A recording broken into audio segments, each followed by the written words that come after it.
ರೇಣುಕಾಸ್ವಾಮಿ ಪ್ರಕರಣದಲ್ಲಿ ಜೈಲಿಗೆ ಹೋಗಿ ಬಂದಿರುವ ಪವಿತ್ರ ಗೌಡ ಟೆಂಪಲ್ ರನ್ನಲ್ಲಿ ಬ್ಯುಸಿಯಾಗಿದ್ದಾರೆ. ನಟಿ ಮಾಡೆಲ್ ಪವಿತ್ರ ಗೌಡ ಮೊನ್ನೆ ತಾನೇ ಮಗಳ ಜೊತೆಗೆ ಮಂತ್ರಾಲಯ ಶ್ರೀ ರಾಘವೇಂದ್ರ ಸ್ವಾಮಿಯ ದರ್ಶನ ಪಡೆದಿದ್ದಾರೆ.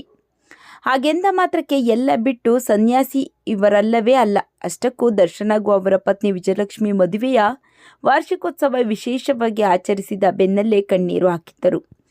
ಕೆಲ ದಿನಗಳ ಹಿಂದೆಯಷ್ಟೇ ನಟ ದರ್ಶನ್ ಹಾಗೂ ವಿಜಯಲಕ್ಷ್ಮಿ ಅವರು ದಾಂಪತ್ಯ ಜೀವನಕ್ಕೆ ಕಾಲಿಟ್ಟು ಇಂದಿಗೆ 72 ವರ್ಷ ತುಂಬಿದೆ. ಈ ಸಂಬಂಧ ನಟ ದರ್ಶನ್ ಪತ್ನಿ ವಿಜಯಲಕ್ಷ್ಮಿ ಅವರು ಸೋಷಿಯಲ್ ಮೀಡಿಯಾದಲ್ಲಿ ಪತಿಯ ಜೊತೆಗೆ ನಿಂತುಕೊಂಡಿರುವ ಫೋಟೋವನ್ನು ಹಂಚಿಕೊಂಡಿದ್ದಾರೆ. ಅದರ ಜೊತೆಗೆ ಶಾಶ್ವತ ಅಂತ ಬರೆದುಕೊಂಡಿದ್ದಾರೆ. ಇದೇ ಫೋಟೋ ಈಗ ವೈರಲ್ ಆಗುತ್ತಿದೆ.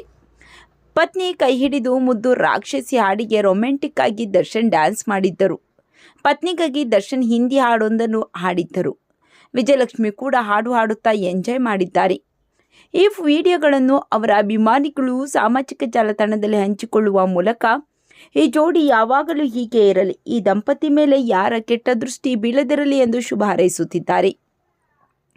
ಇನ್ನು ದರ್ಶನ್ ಅವರಿಗೆ ಕೋರ್ಟ್ ವಿದೇಶಕ್ಕೆ ತೆರಳಲು ಅನುಮತಿ ಕೊಟ್ಟ ಬೆನ್ನಲ್ಲೇ ಪತಿ ಪತ್ನಿ ಇಬ್ಬರು ಸಹ ಫಾರಿನ್ಗೆ ಹಾರಿದ್ದಾರೆ. ಇದನ್ನೆಲ್ಲ ನೋಡಿದ ಪವಿತ್ರ ಗೌಡ ತುಂಬಾನೇ ಬೇಸರ ಪಟ್ಟುಕೊಂಡು ನೋವಿನ ಸಾಲುಗಳನ್ನು ಬರೆದುಕೊಂಡಿದ್ದಾರೆ. ಪವಿತ್ರ ಗೌಡ ಅವರ ಬಗ್ಗೆ ನಿಮ್ಮ ಅನಿಸಿಕೆಗಳನ್ನು ಕಾಮೆಂಟ್ ಮಾಡಿ ತಿಳಿಸಿ.